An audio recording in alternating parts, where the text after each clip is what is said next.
Being Bodewadmi is my spine. It is what keeps me upright. It's what has supported me to be a good relative. There's a lot of things that you can leave for your child, but what really can I give my child? I can give them their Bodewadmi identity.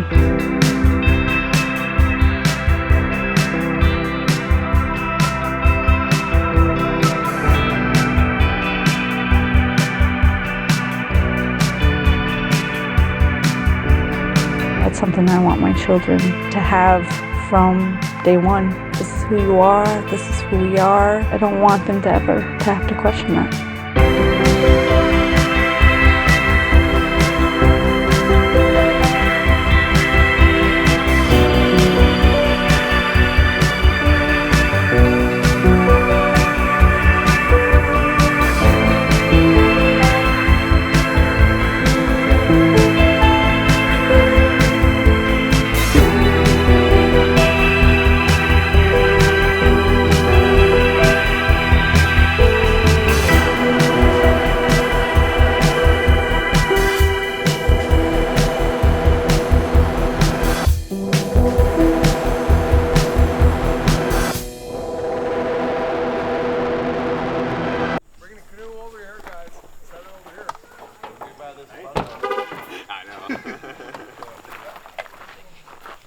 Set it this way, boys.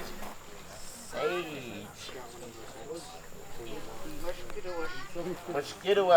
The reason why this canoe was special for our tribe was it's one of our first canoes of today, like recently, like ever, to be built as a community. And I think that's why it was so important to us, just gaining that knowledge, what our ancestors did way back then, and getting that knowledge now. That's important. It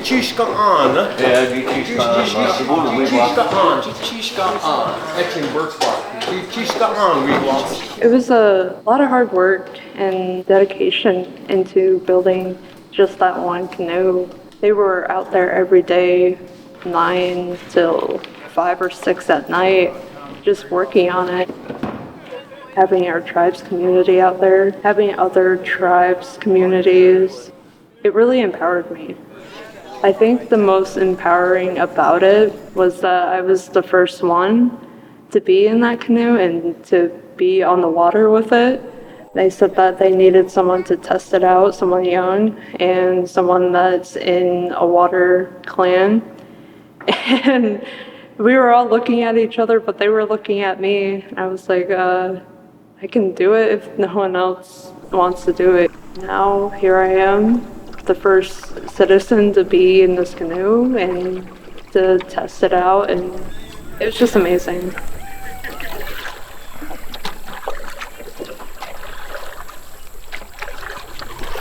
Interesting. Great. I never thought that hard about paddling. I never did either, but then again, this is my 3rd time doing it. Yeah. I didn't grow up with the language. I didn't know that Bodewadmi was a language. I didn't know that we had one left, truthfully. And that's because I'd never heard it. My language journey didn't really begin until probably 3 years ago. I found Bodewadmi through Gun Lake, and so I took those classes, and then I started finding out about other classes and started attending with the other Potawatomi tribes, and it just kind of went from there. Next thing I know, I'm studying the language, and I have no idea what I'm doing, but I'm showing up and trying and working with the words that I can. The language conference that we hosted, we called it BODEWADMI NDAW, which means Potawatomi language gathering or meeting. It's hosted every single year that we have a Bodewadmi gathering, and it is the precursor to the gathering itself.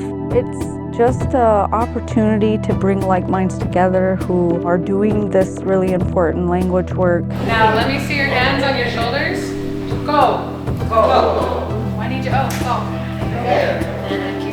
To have that space together where they can utilize the language with each other in a safe space and with somebody who, is at their level.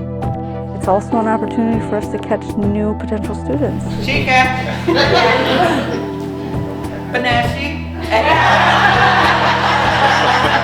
See, I'm making them up. What? Benash-she. When we say we are Bodewadmi, this is what we're really saying, is that we have a distinct sound. This is the language of the people who have come before us, and it's yours. As people in this profession and a career, it's our responsibility to ensure that you have the resources that you need in order to be able to learn it. That's the whole point of this process, to bring more people into the fold and hopefully strengthen this movement forward.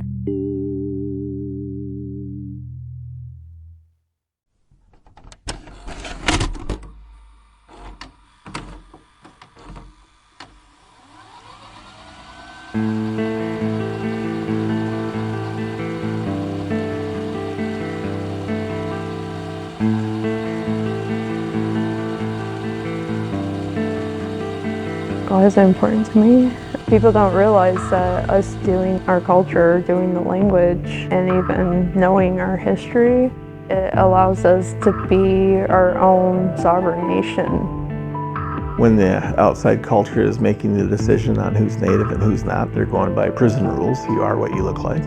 See, blood quantum is a way that they wrote in an expiration date to the treaties. But in 30 years, as blood gets lessened up, how are we still going to be able to prove that we're a distinct people? Pierre Trudeau, he was the Prime Minister of Canada. He was approached and was talking about Aboriginal rights. So Trudeau goes, if you're not practicing your culture, if you're not speaking your language, you have no right to demand Aboriginal rights. Our claim to sovereignty is being a distinct, indistinguishable culture and people.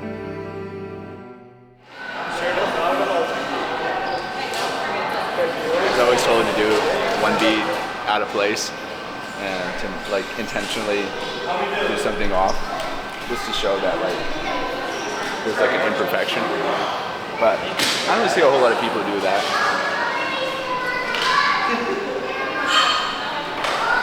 It's like a humility thing. But luckily there's going to be enough wrong here anyway. Somebody will very clearly tell I'm far from perfect. I can't think of a single person that works with BODEWADMI NDAW that doesn't have some type of grief or trauma attached to the language. I wish it wasn't that way. Just like any relationship, your relationship with language is a lot of things. It's fun, it's joyful, it's exhausting, sometimes has grief. It is sometimes exhilarating and exciting, and other times it makes you not want to get out of bed. I am the third generation in my family to speak only English, and that is difficult. I never had the choice to even walk away or abandon BODEWADMI NDAW. That decision was kind of made for me. It took a long time to accept that, learning to work with both of those things, the joy, the excitement, the fun of learning a new word, being able to speak to yourself with family, with the environment, but also admitting when you're exhausted, when you're tired, when you've put work in and it doesn't feel like you're getting anywhere. Sometimes you just need to cry because the realization that your community members, your people didn't have the option to choose whether or not to speak this language. Swear wabdak shich. Gotwatson. Noak. Noak. Yeah, no, the head. Shich shock. Shishabake. Being around my grandparents, they didn't take the time to teach us because they were residential school survivors and the language was beaten out of them, you know. Mount Pleasant Indian School, the punishment for that was a timeout closet. So to avoid that, they kind of got this indoctrination that they'll make their kids' life easier by not teaching them language. This is my father, Lorenzo Van. He was stationed in the Army in Germany. There were other natives there, and they got together and they would put on powwows. I'm a photographer, so all of the family archives have seemed to come to me. I was able to look through my grandfather's negatives. He was a photographer himself. This was during a time where he wouldn't have been able to practice that and have a powwow here. We've got documentation from the Mount Pleasant Indian boarding school that my grandfather and all of his cousins were sent here together. So far, the Saginaw Indian Chippewa tribe has records of at least 220 students that passed during this 40-year time period that the Mount Pleasant Indian boarding schools were running. And the parents weren't notified until the end of the school year that their child had died. And they were just buried in the back. They used to say, beat the Indian out of the children, cut their hair, not let them talk their native language. Just beat the Indian out of them. My father wouldn't talk about it very much. It was a very, very sore spot for him. Every once in a while he would say something, or else he would just start spouting off in native, which we thought was gibberish, but it was really, truly his native language. I understand why my father was an alcoholic. He tried to forget. He tried to forget his childhood. But in the same breath, I was told not to speak Japanese. And I don't know if that was a carryover from what he had learned in school, but he would get very upset with us if we spoke Japanese. He would tell us, only speak English. It doesn't feel like the language is flourishing, it feels like it's resting.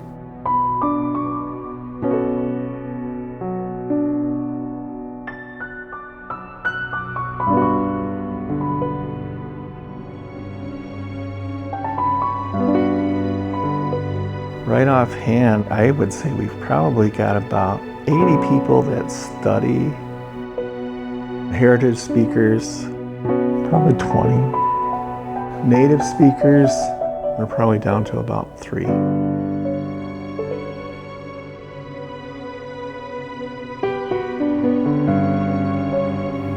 That I can think of. There's more. You know, hopefully there's more. Because of the state that we're in, I really am not that afraid of where language will go. We're kind of already at a point to where the language is struggling severely, where the language is not present in our communities. I don't think it gets a whole lot worse than this. I don't have a whole lot of people that I can speak to.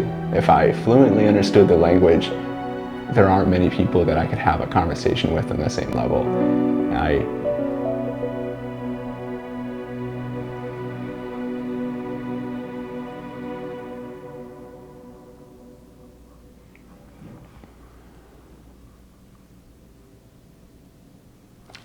I think more, I think about it more when looking at other languages. When I think about the state that they're heading towards, to when they could end up at the state that our language is at. I don't tend to think about how it could get much worse, because it's already struggling quite a lot.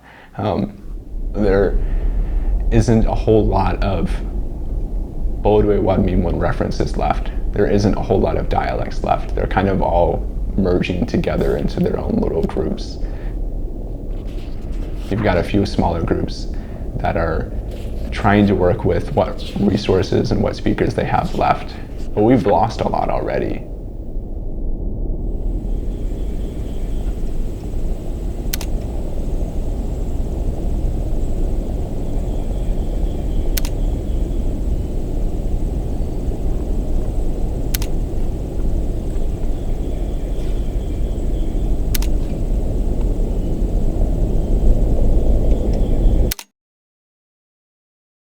I had a kind of a panic about it. I came across some information and found a little bit of solace in what someone was saying that with every new learner that can get to that level of fluency, we've extended the life of the language by 10 years. So, there we go. I work with the language because I love it, not because it's fun, not because it's easy.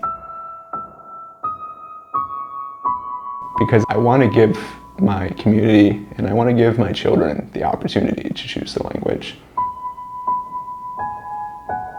I don't want that to be taken away from them.